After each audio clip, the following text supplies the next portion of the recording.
கடலூர் மாவட்டம் நல்லூர் மணிமுத்தாற்றில் திடீர் வெள்ளப்பெருக்கு ஏற்பட்டிருக்கிறது. அங்கு முன்னோர்களுக்காக தர்ப்பணம் கொடுக்க வந்தவர்கள் சிக்கியிருக்கிறார்கள். அவர்களை மீட்கும் பணியானது நடைபெற்று வருகிறது. தொடர்ந்து அந்த காட்சிகளை பார்த்து வருகிறோம்.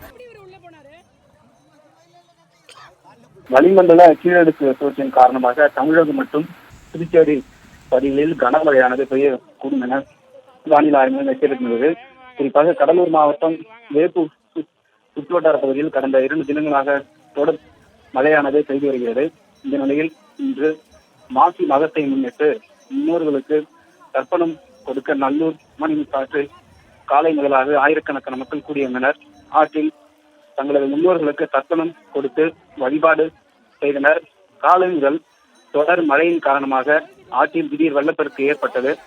உடனடியாக ஆற்றில் இருந்து பொதுமக்களை காவல்துறையினர் பத்திரமாக மீட்டும் ஆற்றில் வெள்ளம் அதிகம் வருவதால் ஆற்றில் யாரும் இறங்க வேண்டாம் எனவும் எச்சரிக்கை விடுத்து வருகின்றனர்.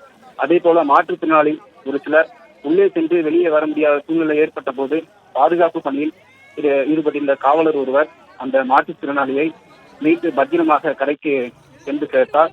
மேலும் தொடர்ந்து ஆற்றில் யாரும் இறங்க வேண்டாம் எனவும் கரையில் இருந்தவாறு முன்னோர்களுக்கு தர்ப்பணம் கொடுக்க வேண்டும் எனவும் காவல்துறை சார்பாக வலியுறுத்தப்பட்டு வருகிறது.